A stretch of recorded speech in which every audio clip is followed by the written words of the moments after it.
So, welcome to Who Gives a Vote, our second episode. We have Glen Winney, the Director of Wind Constructions, the President of the Fraser Coast Property Industry Association, and a very long time and well-known and respected resident of the Fraser Coast.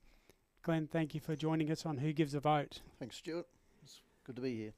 You are very interested in local, federal and state elections and have always had your say. We're looking forward to hearing you share some of your views today. Yep, it's a key driver of our economy, who gets in and what they're actually doing for the area. So, absolutely. And Carly, thank you again for joining us on Who Gives a Vote.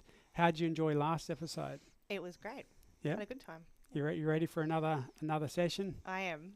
Buckle up. Awesome. Glen, I just wanted to quickly go through some of the things that I know that you've had an interest in or you've spoken about publicly, and go through some of those themes. The first thing I guess that I wanted to talk about, and sort of as a discussion, is talk about housing affordability, which is one of the things that is in this current election. It's a big issue, but it's also one that you've had a strong view on over a long period of time. What's your thoughts on housing affordability? There's two parts here. I don't think the federal election has a major impact on Hervey Bay in our area. It's more local planning, local council and state government initiatives. I think the federal government probably has a better impact on social housing and putting money into that, and we're well short of that, and we've got a homeless problem here and it's probably only getting worse. But our housing affordability is mainly around land supply. Since COVID, this place has boomed. Our population has shot way past any projections. Our infrastructure wasn't ready for it, and our growth corridors weren't ready for it. So we've just been caught, no fault of anybody's in particular, except for COVID. Now we're picking up 2,500 people a year, so we need to put 1,200 housing products a year on the ground here. And we weren't ready for it. We were talking pre-COVID putting 300 or 400 houses a year on the ground. So we're in constant catch-up. When you talk about social housing, what does that mean? There's got to be assisted, housing. We're getting a growing homeless problem. We've got an affordability problem.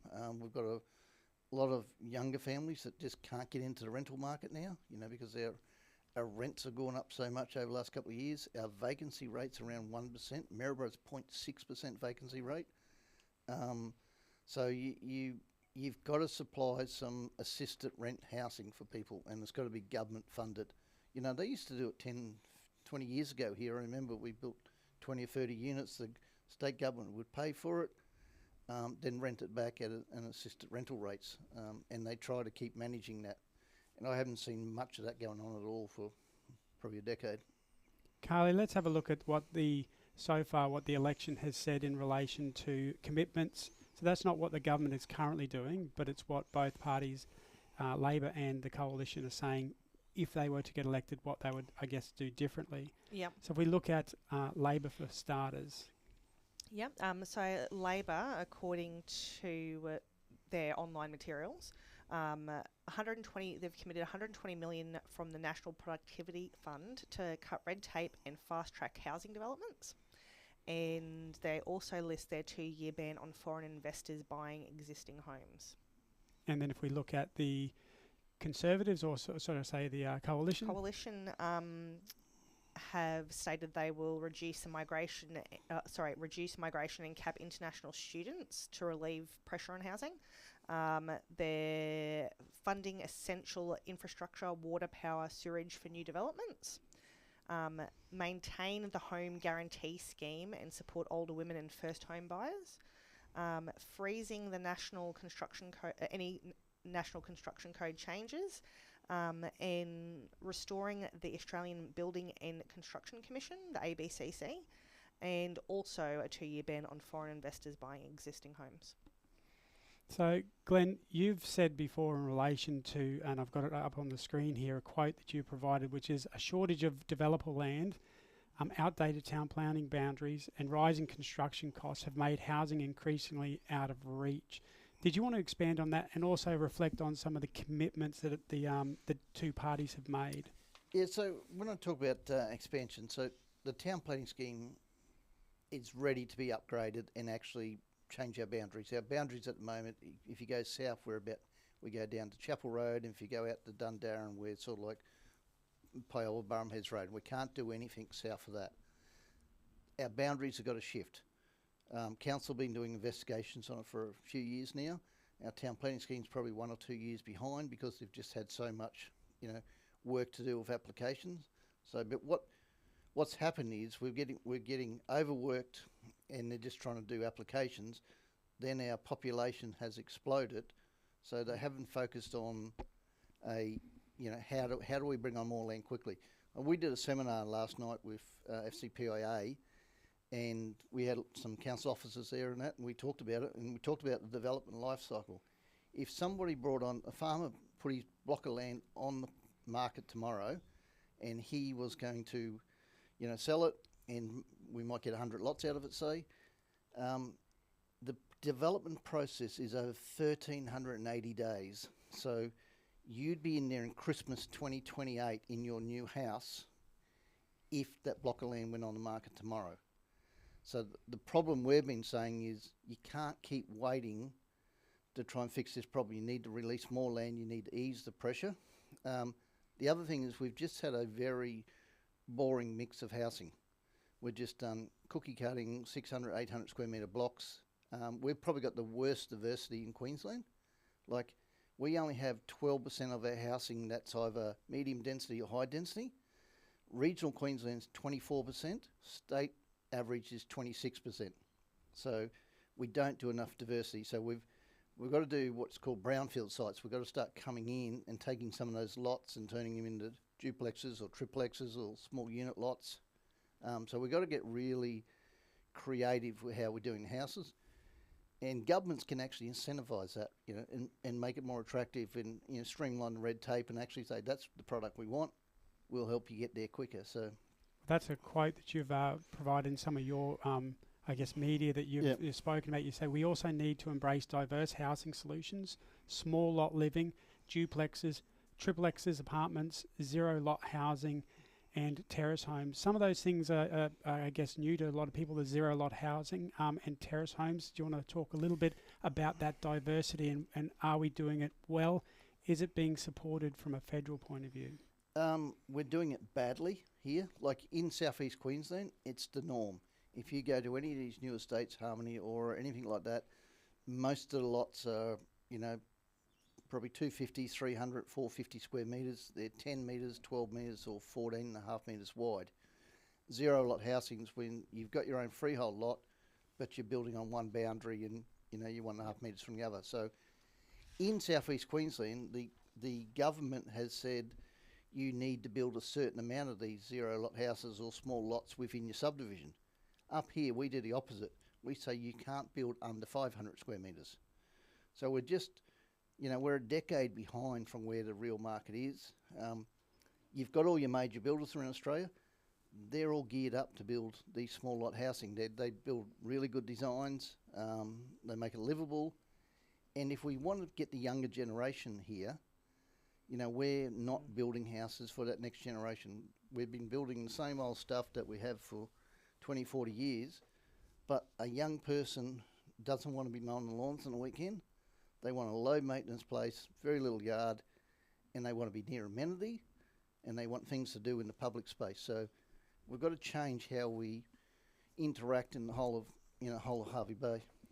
Carlia, I do note when you read those commitments, one of the commitments about housing affordability was around immigration and restricting immigration or restricting purchases.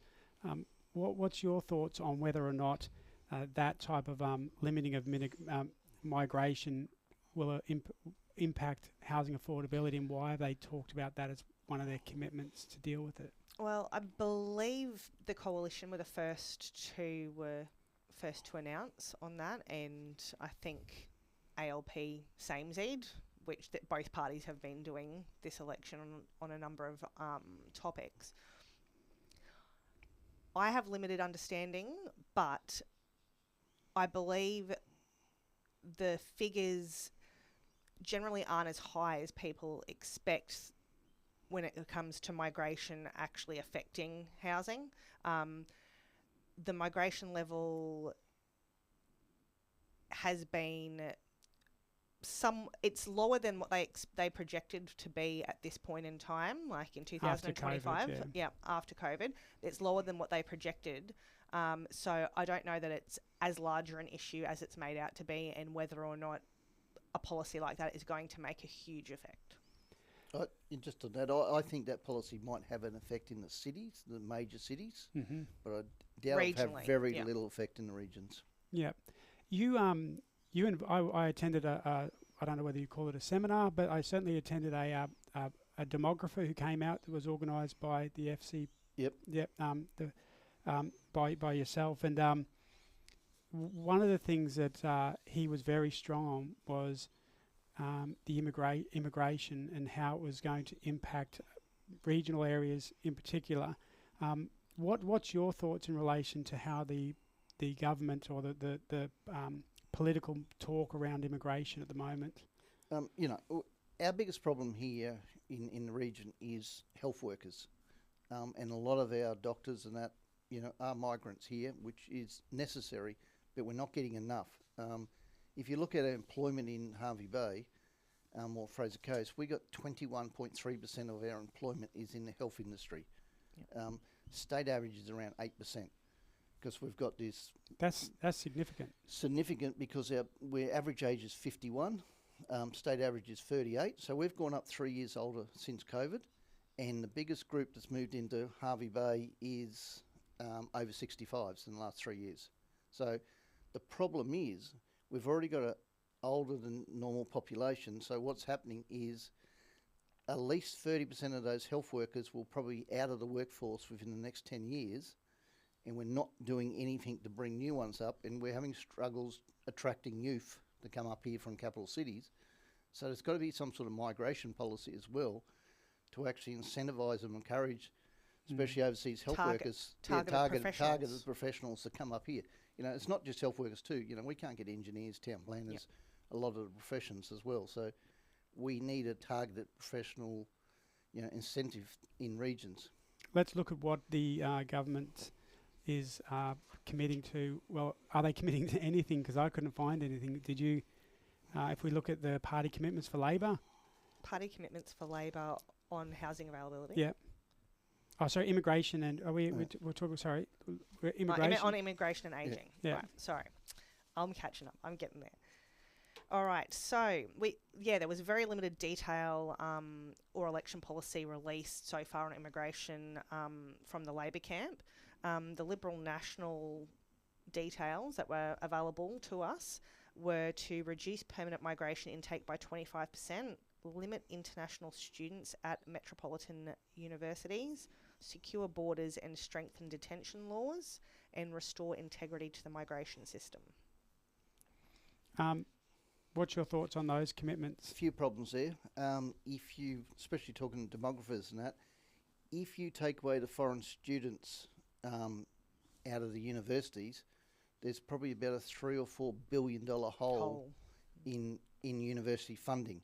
So we're either going to get taxed by the government's going to have to pay the universities to top them up, because they're only making the money from foreign students because they're paying higher fees. Or Australian students are going to have to pay more. Yeah, Australian students will pay more. So I don't think it's a great policy. Why are we so keen on making this political? Like, why is this such an appealing policy for the government and I don't know. It's coalition? It's a bit Trump-style politics. Dog whistling. Yeah, it is. It's you put fear into people and saying we've got to stop immigration, and that will save the day. They're taking our jobs. They're taking our homes. But what we should be doing is incentivising, skilled foreign people to come into the regions and make their visa application easier if they stay in the regions for 2 years or plus, which used to be the case a lot.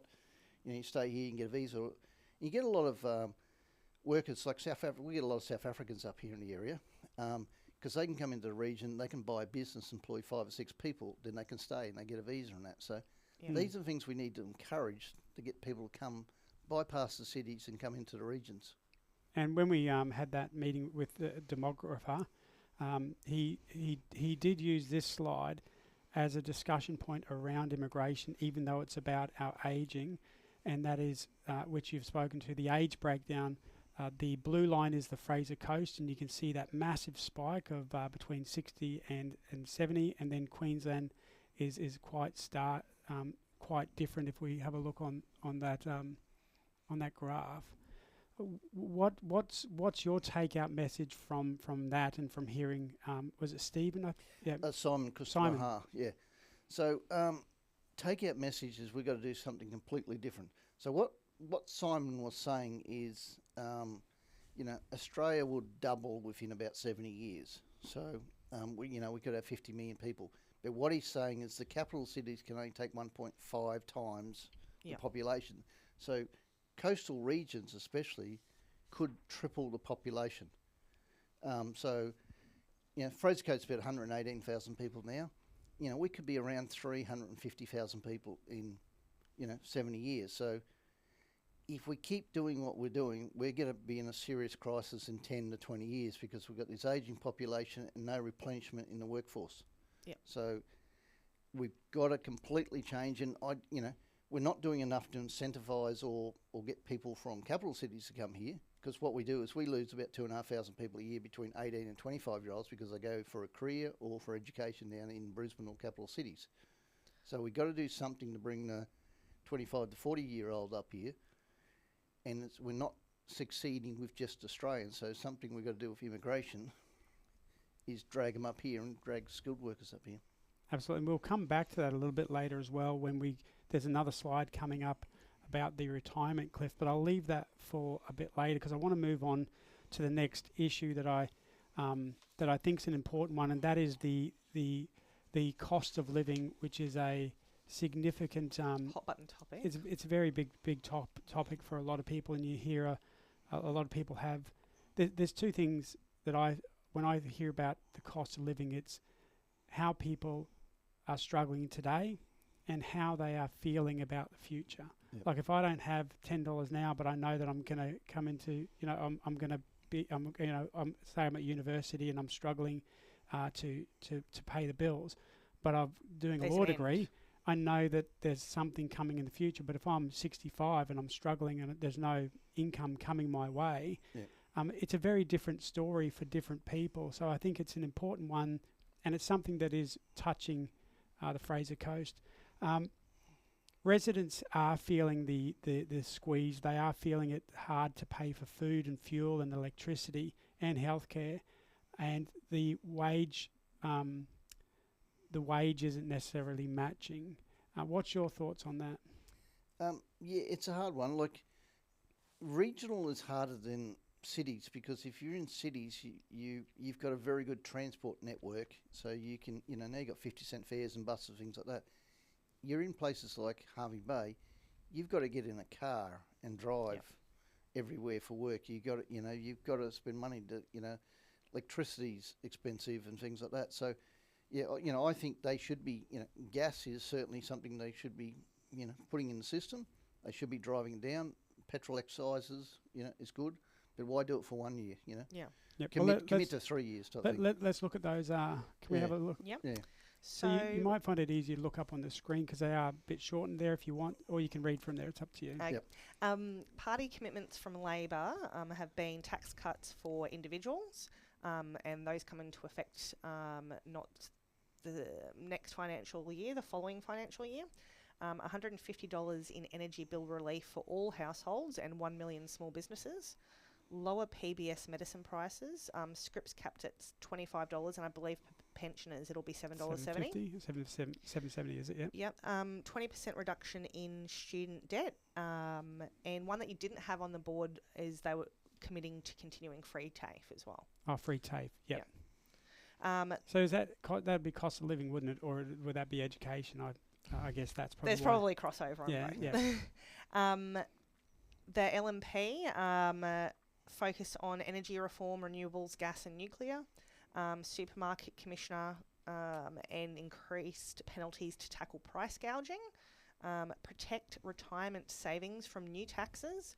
Allow older Australians and veterans to earn more without pension penalties. And boost housing supply and support first home buyers. And you could also potentially add the fuel excise in there too. Yep. when you think of those, the one that sort of stands out to me, Glenn, is nuclear. Do you have a view on that? It's a long-term solution. I'm not against it. I'm not completely in love with it or anything, and I don't think they've explained it enough. You know, there's so many wild figures coming around, and we're talking 20 or 30 years. We've got a problem now. It amazes me, in both sides of politics, you get sick of they're in government for 3 years, then all of a sudden during the 5-week campaign they come up with all these brilliant ideas, but they never put one of these ideas in while they're in government. So they've got to have some immediate relief. You know, last time Labor got in government, they said, you know, power bills will go down, you know, $275. They're going up about $1,200, and they're going down for renewable energies, but it's, you know, it's not working effectively. So now all of a sudden they're both talking about gas. Should have done it 3 years ago. You know, we've been going through since COVID a cost of living crisis because everything exploded in cost-wise, but they've done nothing over a few years. You know, petrol is good, but you know, if he wants to make a promise for 3 years. You know, and especially things like for us. We actually didn't have that in there, did we? We missed that one, did we? Did I? No, I just verbally. Yeah, Oh, So So Dutton and the coalition are offering 25 cents. 25 cents, which if you have a Toyota Hilux, for example, Yeah. you're between $22 and $23 per tank that you'd be saving, which is, if from my point of view, and like whether I agree with the policy, I think it makes sense. Yep. From a business point of view, we have 25 vehicles, all Hiluxes. They drive all through regional Queensland. That's probably the most significant saving that we would get for that year, but you can't budget on it, you can't plan it if it's 1 year. No, that's right. And that's right. There needs to be a permanent thing, or 3 years at least, for their election, then see if it actually works and recommit to something next time. But I imagine for businesses that flow-on effect in all different types of goods and services that are trucked, that you're going to need more than 1 year to be able to really... Well, it should actually help everything from food, you transport, because we're very Bruce Highway Road reliant in Queensland, so your cost of goods getting delivered to cans is got to go down if you're starting to do that. So, but you don't make planning, I guess. You don't. So let's explore that. This year, if Coalition get in, and we're planning our budget, planning our budget on how much it's cost us. Yeah. Yep. So then there's a 25% reduction in fuel. So the next year is when we can actualise that budget and we can reflect it in our costs for what services we offer. But how can you do that if you know that it's going to go back up again? You're not going to say... with a short time frame, is it going to be more profit for big companies than going in their pocket rather than going into the consumer's pocket? That's right. I like the idea, I just don't like the time. I don't, and probably like you, Glenn. Yeah. Like a bit more certainty. You know, you just got to get money flowing back in the economy. I like the idea of, pensioners be allowed to get a bit of extra work and not get taxed on it, Because that helps with labour shortages as well. Helps with labour shortages. It just helps a lot of things. It also helps with mental health and engagement within communities, because they, especially a place like this, so many older people come up here without a network and a community. Yeah. And if they're sitting at home or they're isolated, to get back in the workforce, do 10 hours a week or 5 hours or whatever else. And there are a lot of people who were professionals or very skilled people who've come to retire here that can also impart that knowledge on younger people that are here. Well, we've had people that have come and joined us as a sort of a part-time, and they've been retirees. And it was very challenging for them because they would have to go and declare the amount they earned. Yep. And it could only be a very small amount, so they can only do certain hours. And then if they were working for 2 weeks, they would get some money that then, but then they would lose their pension would be reduced the following week. So it would break their flow. It would break their flow of income, which became very, very problematic. And I can understand. I do want to play a clip, and I'm hoping it's going to work. If not, we'll move on. But I want to try and play a clip from the debate about cost of living. Let's see if that comes through now.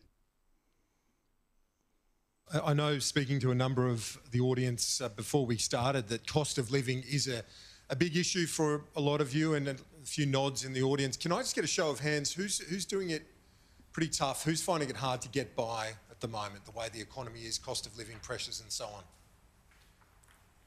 Yeah, that's quite a few hands there. And, well, we know that. I'm not telling you both anything there, but I guess it raises the question, PM, you did the tax cuts. Why not the fuel excise as well? Why not throw everything at that issue? The fuel excise will disappear in a year, like the last time it happened, the 2022 election. This is from the Scott Morrison playbook. It came in for a year. What we want is things that are permanent. So our tax cuts will be permanent. Free TAFE will be permanent. Taking 20% of student debt will be permanent. The reducing of medicines down to $25. The same costs that they were in 2004 will be a long-term difference. And we've frozen the cost for pensioners to just $7.70 for the rest of the decade. So we understand cost of living pressures. That's why we've introduced as well energy rebates. All of these measures we've done, cheaper childcare, but all of them have been opposed by the coalition. We have put in place what we can to make a positive difference. We know that there's more to do, and that's why we want to do it. Mr Dutton, I'll ask you the same question, but the other way around. You announced the reduction in the fuel excise. Why not do the tax cuts as well? That's what people expect of Liberal Party leaders, don't they? Well, Kieran, a couple of points. Firstly, I think that was a very confronting scene, if I might say, from where we're standing, to see the number of hands raised then of people who are working hard, people who have done everything they can in their own budgets to cut back on expenses and just to try and make things balanced at the end of each week or the end of each fortnight or month. And as I said in my opening remarks, I think it's reflective of the broader population in Australia at the moment. And it's certainly similar to many of the conversations we've had as we've moved around the country. People in tears, people who have taken their kids out of school, people who have stopped a doctor's appointment because they can't afford to pay to go to see the doctor under this government. The bulk billing rates have come down dramatically under this government. So I think we should be doing everything we can to provide support, but we need to do it in a way that is not inflationary, because with 12 interest rate rises, the worst thing that we could have is a big Labor Greens spending government after the election, because that will be upward pressure again on interest rates, which will be a disaster for families, particularly with big mortgages. So our argument is that we want to provide support immediately through the 25 cent a litre reduction, and that is part of the tax that people are paying in their household budgets. Yes, there's income tax, but equally the fuel tax is 50 cents in every litre, and we're reducing that down to 25 cents a litre. We do it for 12 months and then we reassess it after that. The Prime Minister is baking in about $7.5 billion every year of recurrent expenditure, which is why Labor always builds up a structural spend in the budget, which ultimately contributes to their $1.2 trillion of debt. And that's what makes it harder, because the interest bill just continues to grow, and we should be spending that money on helping families and hospitals and services otherwise in the economy. So who do you think performed better in that response?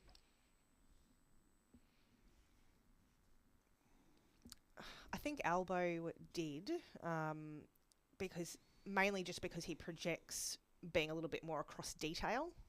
But I think that it was pretty equal. Yeah, neither.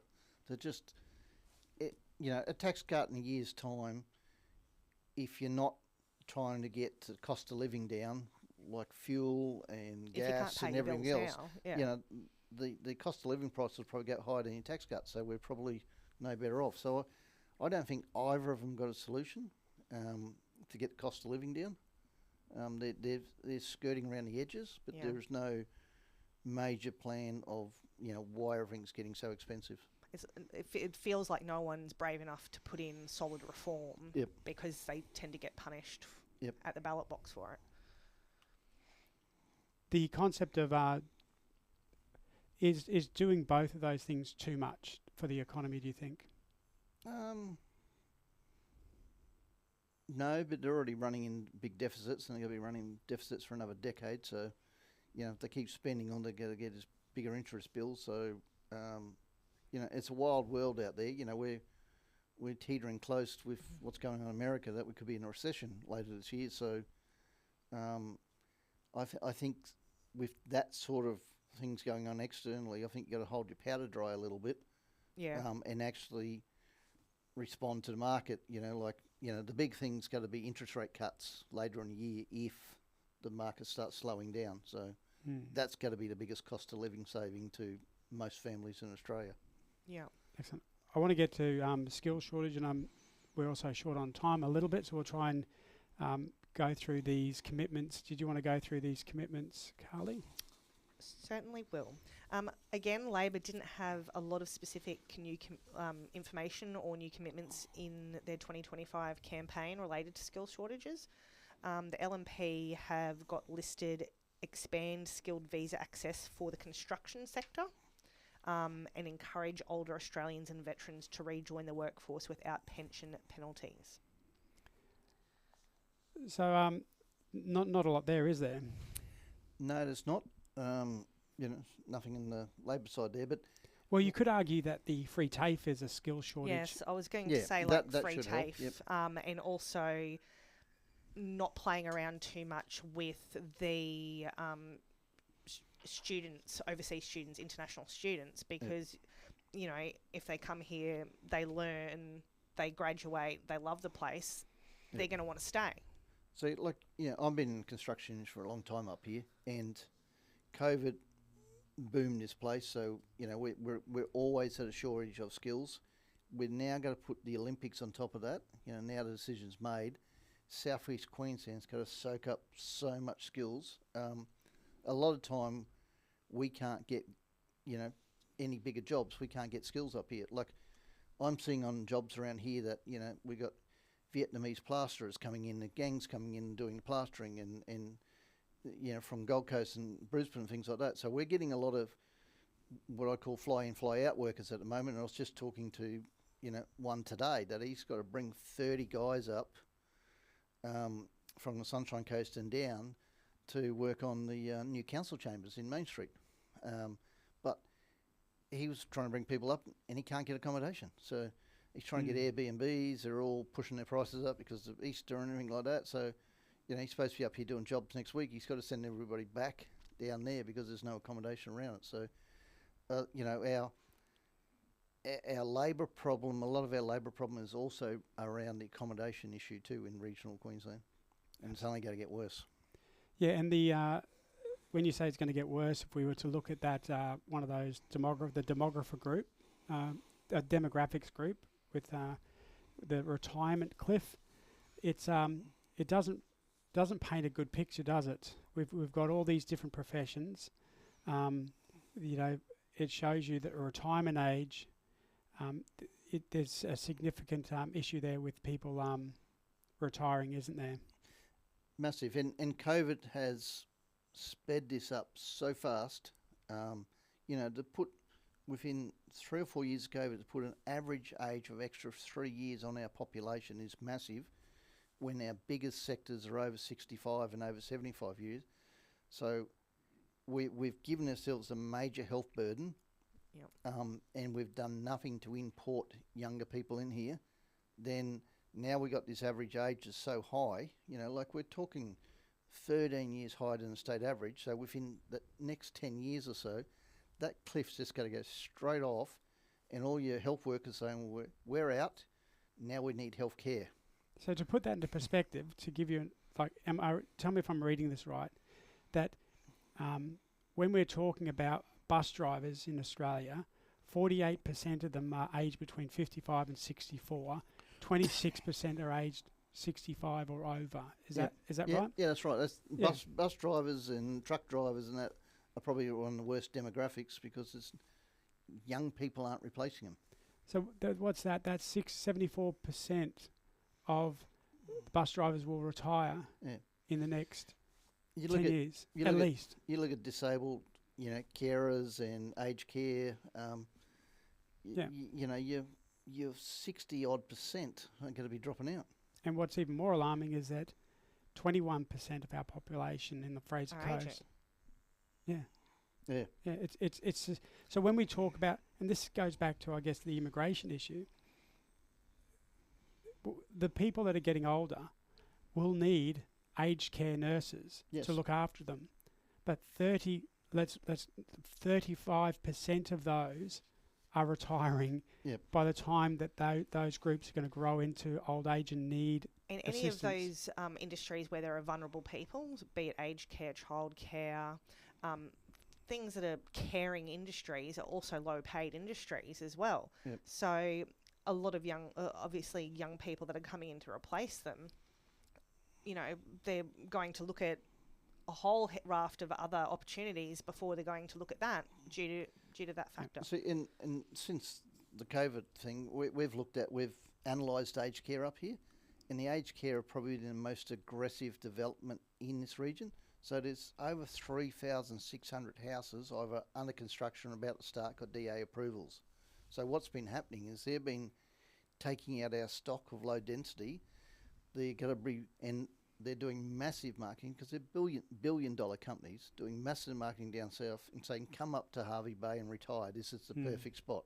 So they're the only ones that are really marketing this town at the moment to live. But who's going to work in there? No one's thinking about that. No one's trying to say, hey, you guys are going to build, you're going to have 10 or 20,000 extra people in these aged care places, but where's all the carers and the workers and even where the are they going cleaners? to live? Then where are they going to live? Because the affordability is too hard for the younger people. So, we've just shot down one road and And you can't make the argument that we can train younger people to be the aged care nurses if we remember that previous graph that basically shows this massive spike of people over age 60, but there's no younger group behind them to come and be trained to fill those roles. And the thing is, our education systems up here don't match the future jobs. We need a multi-hub university that specifically for the jobs for the region. And because what happens is, we can't get a doctor through the system here because they can do a couple of years here in our hospital. Then they've got to go to Brisbane or they've got to go up to Bundaberg to do the last 2 years. Yeah. So where do they stay when they finish their degree? They don't come back to Harvey Bay. They've set up roots in Bundaberg or somewhere else. We're doing nothing to get those people to stay here at the end of their end of their education. Let's move on to our last topic, and something that I guess if I was to class you an expert on, this would certainly be one of them, and that's infrastructure and investment. We'll go into the commitments. Yep. Labor have got 120 million to unlock housing supply via infrastructure, which is the National Productivity Fund. Energy infrastructure investment under the Future Made in Australia initiative. And the coalition have direct investment in water, power and sewerage infrastructure for new developments and 1.7 billion infrastructure plan, including regional allocations.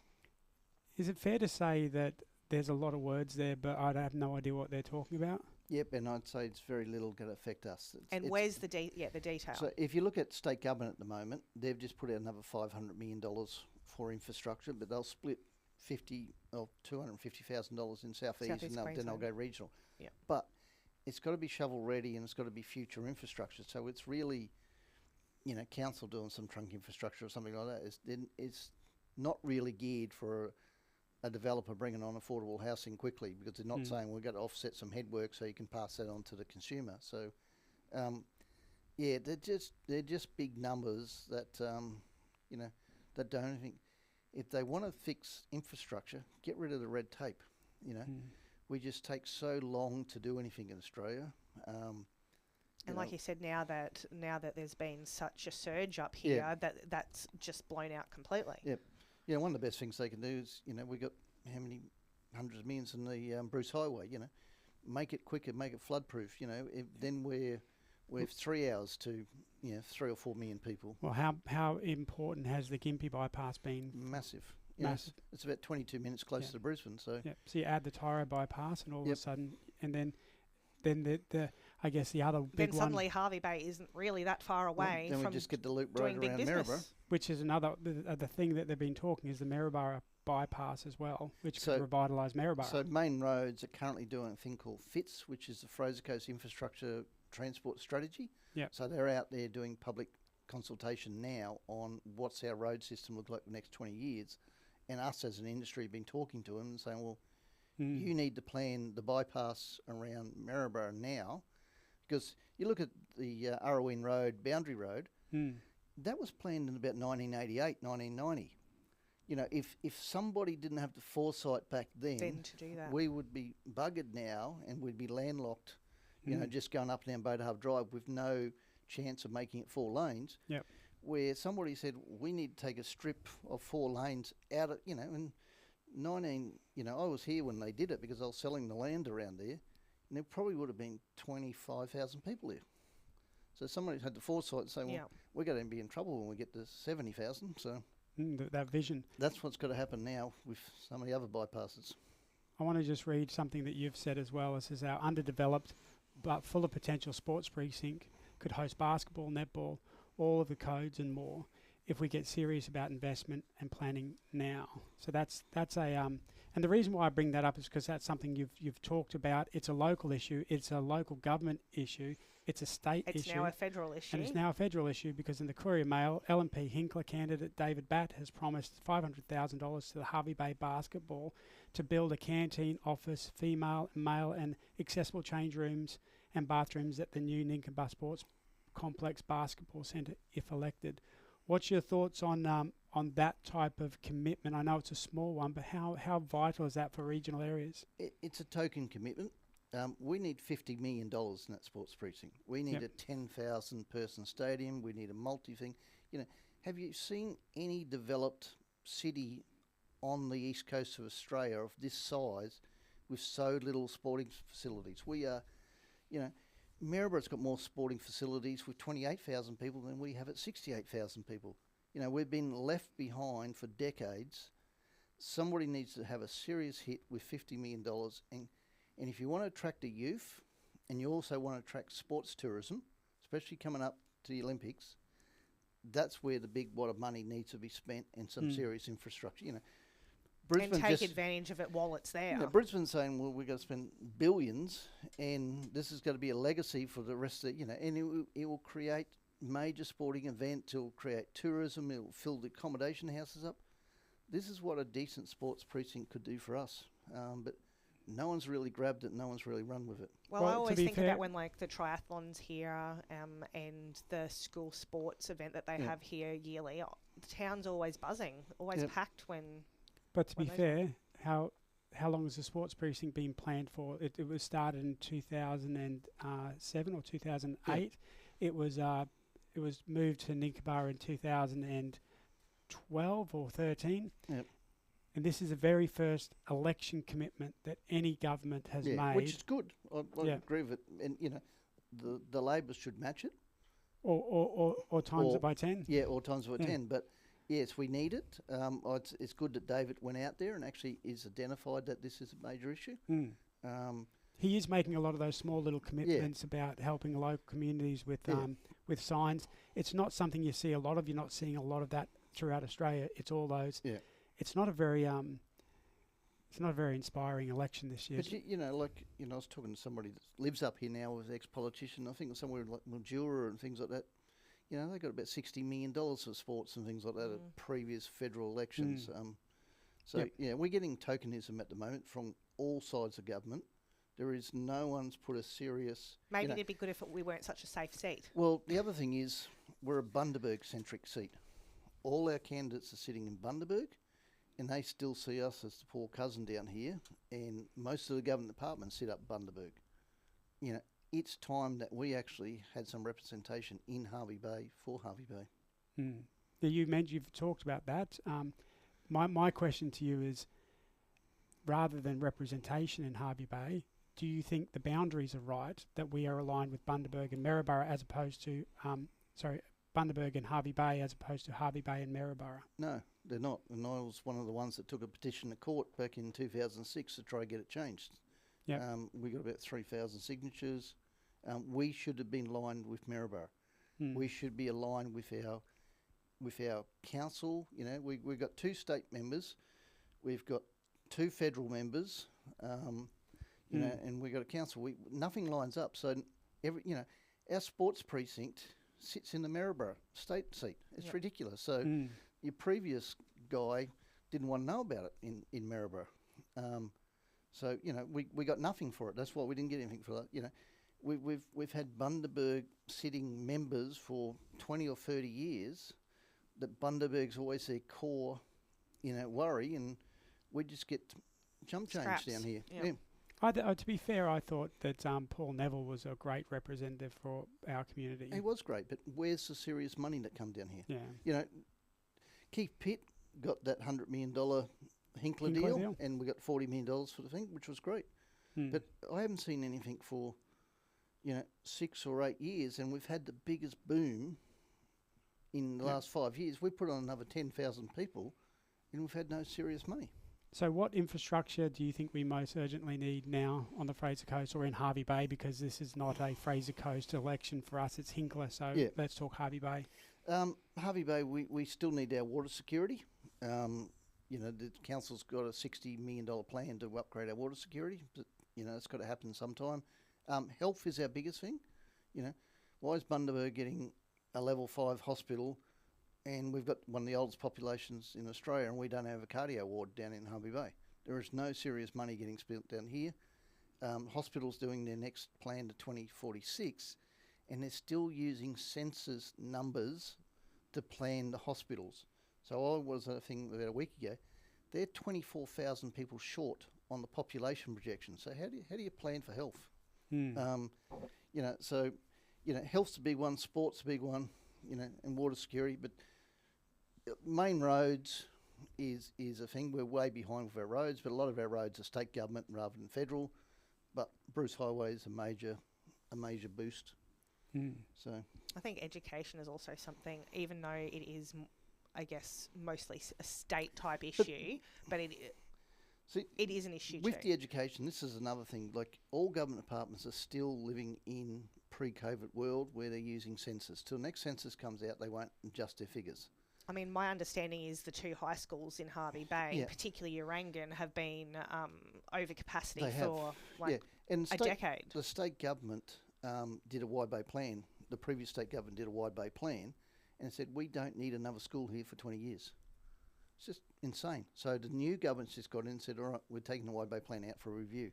So we've just lost 2 or 3 years. And now we've got because council was against the wide bay plan, the industry was against it because it was just so wrong and so out of date. Outdated. Yeah. What's been left out of the conversation on this federal election? Is there anything particularly, well, I think you've mentioned it, haven't you, Glenn? But from your perspective, anything that's been left out? I think detail, really. Yeah. Detail on policy is being left out of the conversation. I feel like it's kind of...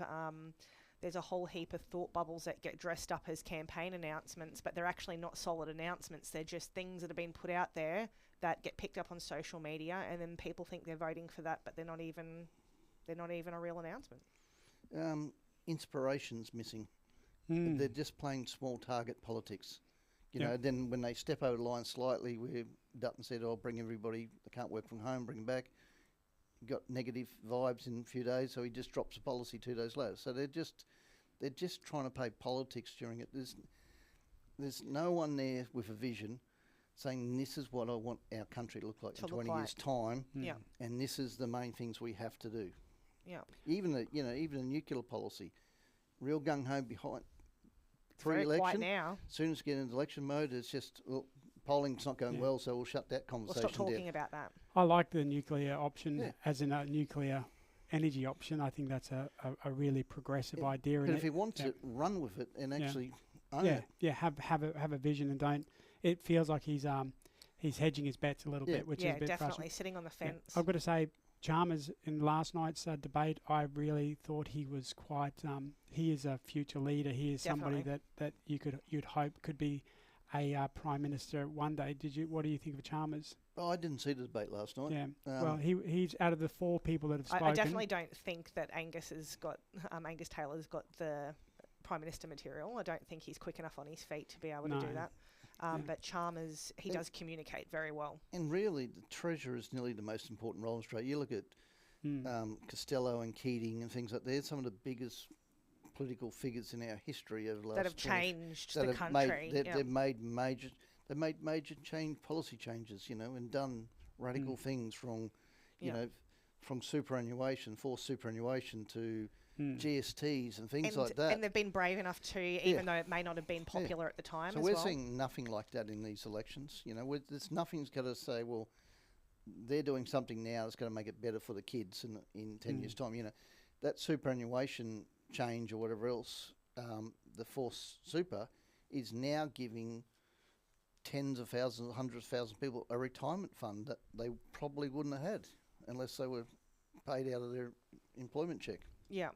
And I don't know that dipping into that for first home buyers is the smartest idea. No, I think it's a stupid idea. That's just gonna inflate the prices of everything even more. And you just don't touch it.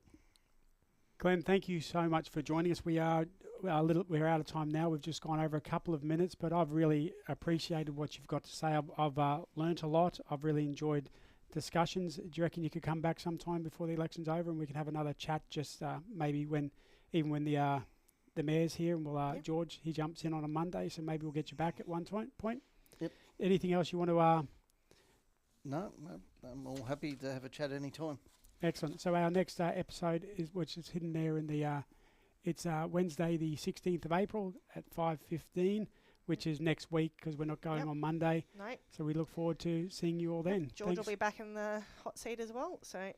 Yes, that's right. Thanks, guys. See ya. Bye.